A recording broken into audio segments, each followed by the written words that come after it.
अगर आप भी राजस्थान से हैं तो आपने ये चटनी एक बार ज़रूर बनाई होगी और खाई भी होगी। अगर आपने इस चटनी को ट्राई नहीं किया है तो एक बार ज़रूर बनाएं। तो मैं हूँ पूनम और आप देख रहे हैं यूट्यूब पर मेरा चैनल PS कुकिंग। आप सभी का इस चैनल पर स्वागत है। तो इस चटनी को बनाने के लिए मैं यहाँ थोड़ी लाल मिर्च, एक अदरक का टुकड़ा और 2 मीडियम साइज़ के टमाटर, लहसुन ये सब ले रही हूँ। और ये जो लाल मिर्च है इसके नाकू होते हैं उन्हें तोड़कर मैंने अलग कर लिया है। तो यहाँ मैं इस मिर्च को पीसने के लिए सिलबट्टे का यूज़ कर रही हूँ। आप चाहें तो मिक्सी का भी यूज़ कर सकते हैं। तो लेकिन सिलबट्टे पर जो हमारी मिर्च पीसी जाती हैं उनका टेस्ट बहुत अच्छा होता है। तो आप भी एक बार इस प्रकार से इनको पीस कर ज़रूर ट्राई करें। तो मैं यहाँ सिलबट्टे के ऊपर लाल मिर्च को रख देती हूँ और इस बट्टे की सहायता से इसे पीस लेती हूँ और थोड़ा थोड़ा पानी ऐड करते हुए इसे पीस लेती हूँ। आप देख रहे हैं ये धीरे धीरे हमारी मिर्चें जो पीसी जा रही हैं। इस प्रकार से हम ये प्रक्रिया 3-4 बार दोहराते हैं। हम पानी डालते हैं, फिर इनको पीसते हैं, फिर पानी डालते हैं। इस प्रकार से हम पीसते रहते हैं। तो कुछ समय बाद हमारी जो मिर्चें हैं वो पीस कर तैयार हो जाएंगी। और आपको ये रेसिपी पसंद आए तो आप एक बार ज़रूर ट्राई करना। तो इस प्रकार से मिर्च का स्वाद बढ़ाने के लिए मैं इसमें डाल रही हूँ थोड़ा लहसुन, जीरा और सेंधा नमक। जो सेंधा नमक होता है वो स्वास्थ्य के लिए बहुत ही लाभदायक होता है।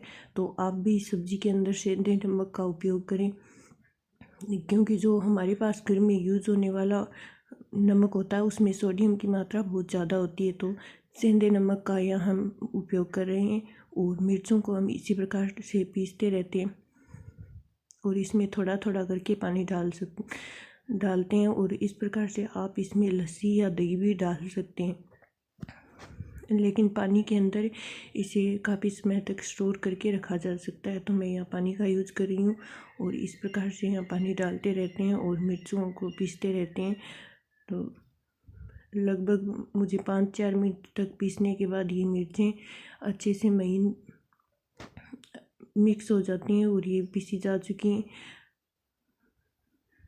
आप देख सकते हैं यहाँ ये अच्छे से पीसी जा चुकी हैं और इनमें एक भी बीज या इनका ऊपर का कवर है वो साबुत नहीं रहा है। ये एकदम से महीन हो चुकी हैं। तो अब हम इसे एक कटोरी के अंदर निकाल लेते हैं। तो हमारी मिर्चें वो पीस कर तैयार हो चुकी हैं। अब बारी आती है टमाटर की। तो टमाटर को आप काट कर मिक्सी में भी पीस सकते हैं, या फिर मैं आपको एक नया तरीका बताती हूँ जिससे आप मिक्सी के बिना भी टमाटर का पेस्ट बना सकते हैं। मैं इन्हें छोटे छोटे टुकड़ों में काट लेती हूँ। इस प्रकार से चाकू से काटने के बाद यहाँ मैं काम में ले रही हूँ एक कनारी वाला जो गिलास है वो।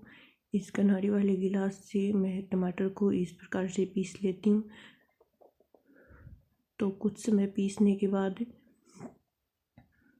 ये हमारे टमाटर हैं वो पेस्ट में बदल जाते हैं। इस प्रकार से इनका हम कचुम्बर बना देते हैं पीस पीस के।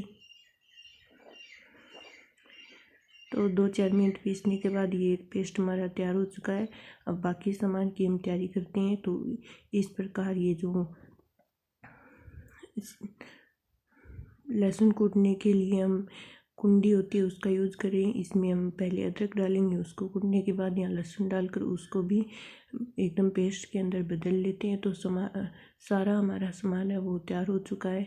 तो अब बारी आती है इसको गरम करने की। तो हम ले रहे हैं यहाँ गैस का यूज़ करेंगे और गैस की फ्लेम को ऑन करने के बाद इस पर कढ़ाई रख देंगे। इसमें हम तेल डाल रहे हैं। तेल यहाँ हम थोड़ा ही यूज़ करेंगे और थोड़ा सा तेल डालने के बाद इसको गर्म होने के लिए हम रख देंगे।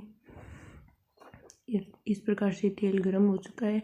इसमें हम जीरा डालकर चेक कर लेते हैं और अब सारा जीरा डाल देते हैं और थोड़ा मेथी दाना डालकर उसमें कड़ी पत्ता भी डाल देते हैं और इसके ऊपर से डालेंगे हम लहसुन और अदरक का पेस्ट। इस प्रकार से ये सारे मसाले तेल में डालने के बाद अपना रंग दिखा देते हैं और गैस की फ्लेम को हम कम कर देते हैं और कम फ्लेम पर इसे पकाते हैं। ज़्यादा आँच के अंदर ये सारे मसाले हमारे जल जाएंगे और सब्ज़ी का जो टेस्ट है वो बिल्कुल भी ख़राब कर देंगे। तो लो फ्लेम पर अब हम इसे पका लेते हैं।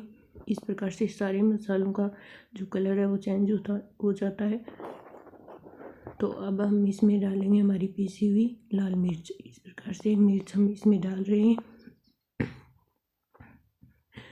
मिर्च डालने के बाद अब हम चम्मच से इसे चलाते हैं और गैस की फ्लेम को हाई कर देते हैं। तो इसे इस प्रकार से चलाते हुए पकाते हैं। थोड़े समय चलाने के बाद ये जो है पकने लग जाती हैं। इसके अंदर अब हम डालेंगे जो हमारा टमाटर का पेस्ट बनाया हुआ है वो। अब डालने के बाद इसे फिर से चलाते हुए कुछ समय के लिए चलाएंगे। इस प्रकार से इसे चलाते चलाते रहते हैं और थोड़े समय चलाने के बाद ये भी इसके अंदर मिक्स हो जाता है। टमाटर और हमारे जो लाल मिर्च का पेस्ट है वो अच्छे से मिक्स हो जाता है। अब हम इसमें हल्दी डाल रहे हैं। तो हल्दी हमारे स्वास्थ्य के लिए बहुत ही लाभदायक होती है। हल्दी में एंटीबायोटिक गुण होते हैं और ये हमारी रोग प्रतिरोधक क्षमता को भी बढ़ाता है।